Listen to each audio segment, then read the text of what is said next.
Bom dia, pessoal! Seja bem-vindo à nossa aventura gastronômica. Saímos da Lombardia e viemos até o sul do Tirol, pertinho da Áustria, para conhecer o famoso Graukäse, o queijo feito sem coalho e só com 2% de gordura.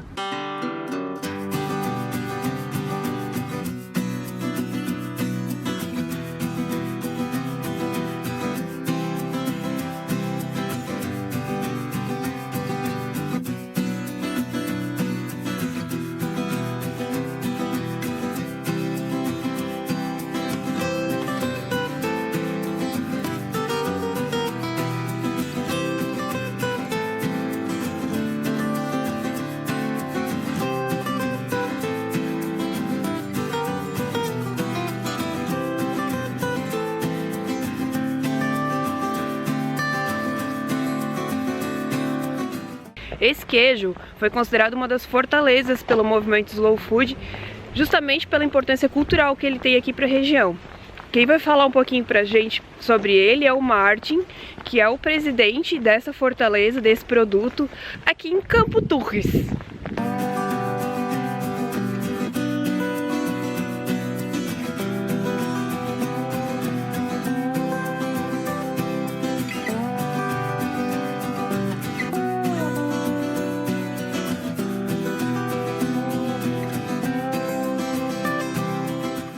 Parlare italiano? Sì, bene. Non sappiamo. Ah, ma anche noi un po', quindi... Al limite anche portoghese. Noi facciamo soltanto il formaggio grigio soltanto dalle latte delle nostre mucche. Graukäse. Sì. Qua abbiamo latte crudo che viene centrifugato per togliere la panna dal latte. Con la panna faccio il burro, punto. Avanza il latte schermato diventa acido, che significa che la proteina coagula in superficie e questa voglio far conservare. Per questo uso i due modi più semplici che sono il calore, praticamente lo riscaldo ancora, e poi in un secondo momento aggiungo il sale. Praticamente l'obiettivo è quello di fare il burro. L'avanzo della produzione del burro è praticamente il formaggio. Però è lo scarto della produzione di burro. Ah, jetzt quer keine Fights, ganz schon. Vi, tá entendendo alguma coisa aí do Não alemão? tô entendendo nada. Caímos agora no lugar que fala alemão. É, mas por sorte o Martin traduz pra gente, É né? isso aí. Na verdade, eles falam 3 línguas aqui que o Martin estava explicando pra gente. Além do alemão e do italiano, a língua latina, né? E tem gente aí no Brasil reclamando de ter que aprender a falar inglês. 12 litros de leite para fazer 1 quilo de queijo. Viene così? Così? Bene. Ma capito o no? Sì. Sì? Ah, dopo di parlare 3 lingue, Sì. che arabo, capite? Questo è il profumo del Graukäse, questa acidulo. Tem um perfume que parece até de vinho, né? É um pó ácido como la vigna. Perché il Graukäse alle prime giorni mette fuori un Holland! Ammoniac. Queste sono le Zigolan, le Graukäse Zigolan per grattugiare sopra la pasta. Ah, bene, Queste sono quelle. E questo è il Graukäse che abbiamo fatto il 10 di aprile, che sta anche un po' di giorni qui dentro. Questo è maturato un po' più, se vedi questo. Sì. Ma, In dialetto si dice che lascia perdere la sua gonna. sì. Lo Sveckelfollen. Ja, das ist Monaco komplett. E questo è il tipico del Vallarina, il Graukäse. Bianco interno. Sì. E all'esterno c'è la proteolisi. Sì. Bem, agora a gente saiu do Morhof e a gente tá indo para um outro laticínio, né, amor? É, que eles fazem uma produção um pouco mais artesanal. Um pouco, eu não sei o que é mais artesanal do que isso, porque pra mim já tava bem artesanal, mas vamos ver. E olha a paisagem desse lugar.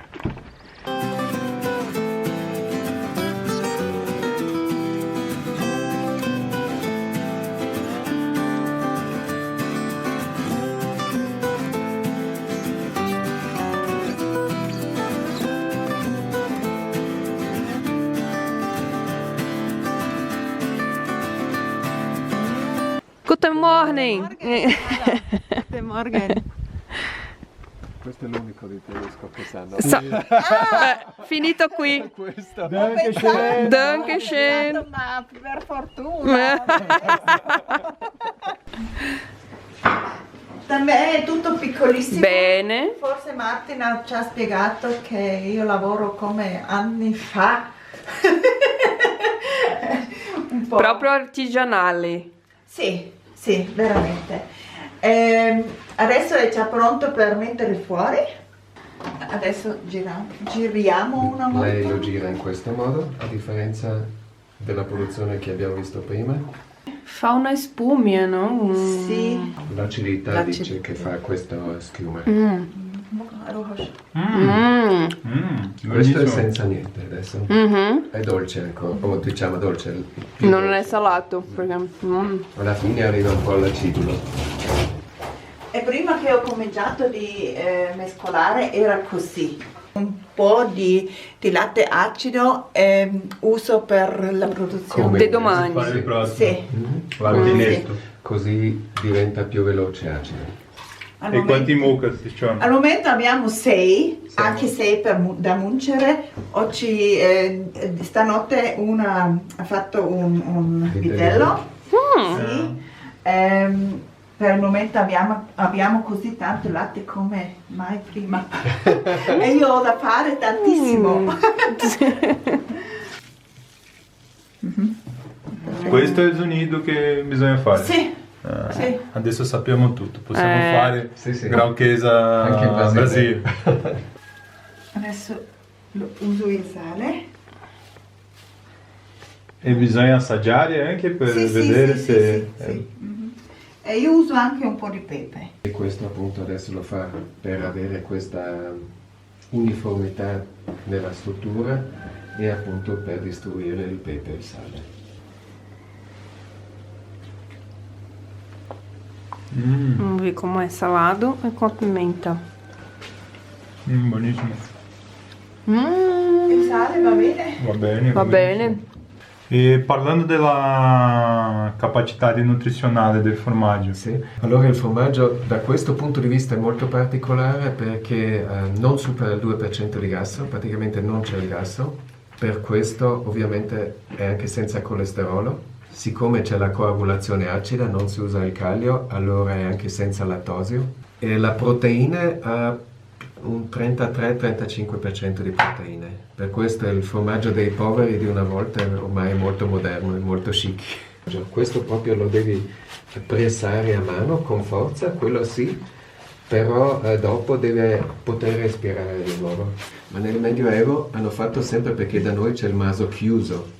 Praticamente il maso viene dato in eredità, al primo nato di sesso maschile viene dato il maso intero e gli altri devono andarsene praticamente o lavorare come servi al maso. E poi si faceva una lista dell'inventario del maso, praticamente si contavano le bestie, gli strumenti, il bosco, le misure, tutto quanto, si faceva un inventario e in queste liste dell'inventario abbiamo trovato gli strumenti per fare il Graukäse e questa è la prova poi per Slow Food che il formaggio esisteva sempre. Olha a tecnologia que eles tinham aqui para mandar o leite lá para baixo.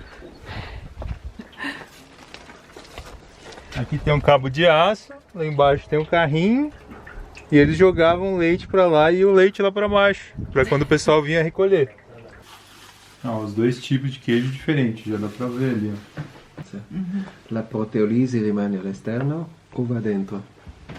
Du bist auch schon voll schunkel. Ja, ist gleich. Die Schulter pequenininha, Luizio. O Martin acabou de destruir com a apresentação dela. Ela tava fazendo bonitinho, ele falou e botou um pedaço atravessado ali. Ok. Il formaggio lo assaggi così per capire il formaggio proprio.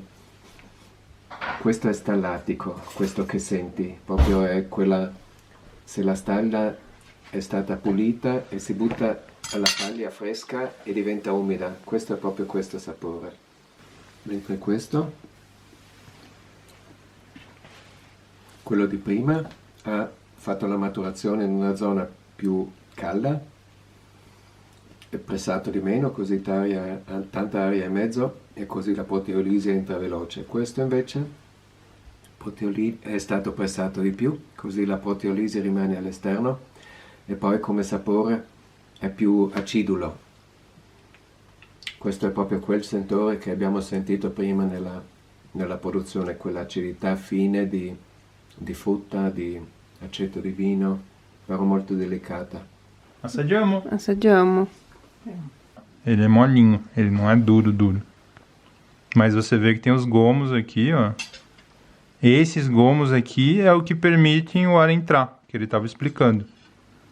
Aqui provavelmente eram os gomos mais miudinhos e tá parecido com o outro queijo. Uhum. Então aqui não entrou o ar e não envelheceu. Uhum. Ficou só por fora. Ó. Proprio artigianale. Ele tem um perfume um pouco animal, assim. Sì. É o que às vezes a gente consegue sentir até em algum vinho. Um vinho mais envelhecido, um vinho mais... muito bom. E é legal porque por ter essa diferença entre uma parte e outra, você sente uma hora um sabor, outra hora outro sabor. Ele tem um leve amarguinho, mas ele não é amargo. Não é uma coisa que incomoda, é uma coisa que complementa. E agora experimentamos com a manteiga e com o pão. Esse é o jeito clássico de comer, de agora, porque antes o burro era vendido e o queijo era comido. Cambia. É boníssimo. E eu aqui com água na boca. E questa erba è del pane. Del pane, sì. È cume. No? Fenchel, semi di finocchio. Finocchio. Ah, é finocchio. Ah, tem erva doce. Lanice. O anis, sente o Lanice e anis. la trigonella. E esse aqui é o outro já que foi prensado. Ó, se chegar pertinho, vai ver que não tem os grãos. E por fora ele teve um processo de amadurecimento bem diferente do meio. Então ele é um queijo que amadurece de fora para dentro. Provavelmente se pegasse um pouquinho mais novo, ele não teria essa capinha tão grossa. Conforme ele vai ficando velho, provavelmente ele vai aumentando essa capinha aqui. É bem aquele perfume de um vinagre de vinho, E a boca enche de água, assim. Dá vontade de comer mais um pedaço. Isso eu posso sentir, Já porque... tá com boca cheia d'água. Sulle bevande alcoliche. Martin, rette mich. Questa. Perfume bonito. Grazie. Pieno. Ó, pouco. Pieno. Pouco. Questo è molto, questo è poco. Salud. Non bebe anche? No, Viene. aspetta. Ai, prendo così. Ah, salute. Salud. Praticamente grappa con l'infuso di fieno. Wow, Buonissimo, no? che buono. Per questo ho detto non prendere troppo poco. Grazie, c'è qui.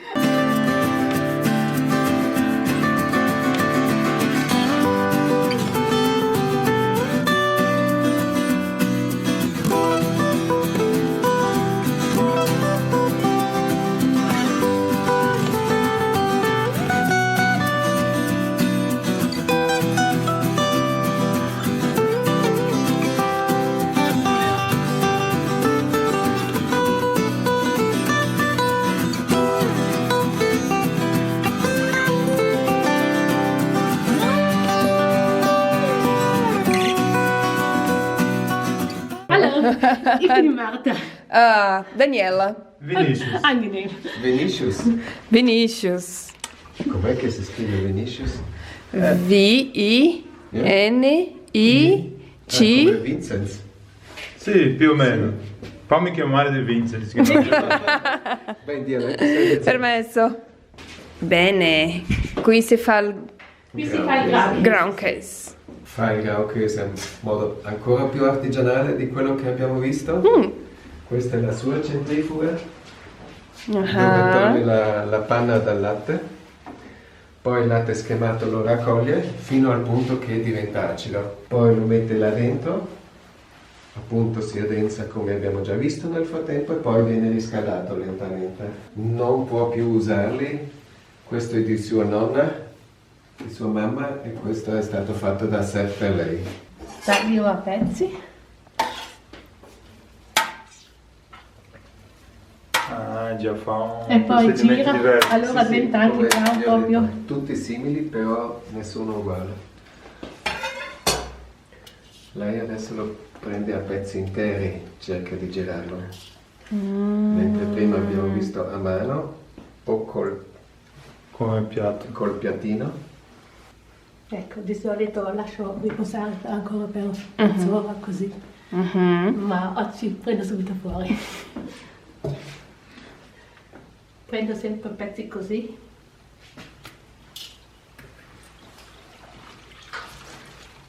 E adesso così toglie il siero e vediamo di nuovo la schiuma dell'acidità, però si forma appena schiacciando. Qui abbiamo una cosa che è totalmente diversa di un doppio, di un doc. Sì, perché... Sì, completamente diverso. Sì, perché c'è lo stesso formaggio, hanno imparato con sua mamma o sua nonna. Appunto, come ho detto prima, non c'era mai la ricetta scritta, c'era solo la ricetta tramandata dal padre al figlio o dalla madre alla figlia, perché appunto l'uomo faceva il formaggio in malga e la donna lo faceva al maso. Per questo nella stessa famiglia potevano essere anche due ricette diverse o simili. E adesso metto qua su. Poi la E poi. Marta lo mette qua su e può continuare a sgocciolare, a perdere il siero e lo lascia fino a domani. E domani lo gira poi. La cassaforte della Marta. Cassaforte. E qua vediamo anche le diverse sfumature di Graukäse. E qui c'è quanti giorni, sapete?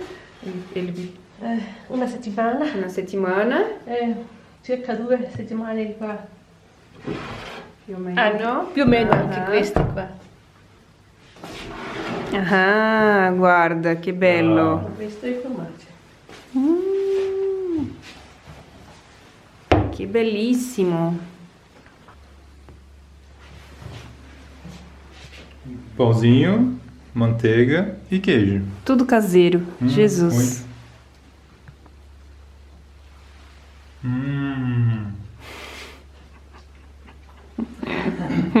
Molto buono. Grazie. E é um queijo totalmente diferente de tudo que a gente já provou, né? E é legal porque esse herbáceo do pão com a acidez do queijo e a gordura da manteiga faz uma combinação assim. É muito bom. É difícil de explicar, mas pensa em tudo que é bom junto assim, chega nisso aqui. Aber er hat jetzt gesagt. É muito gostoso. Ah, da links. E pra terminar nosso passeio, né, Vi, a gente vai ver. A produtora do leite para fazer o formaggio. E aqui nesse caso ele tem só 2 vaquinhas, né? É, isso porque o ano passado ele dobrou a produção. É. Acabou de nascer o bezerrinho. Oi, bezerrinho. Una settimana. Una settimana.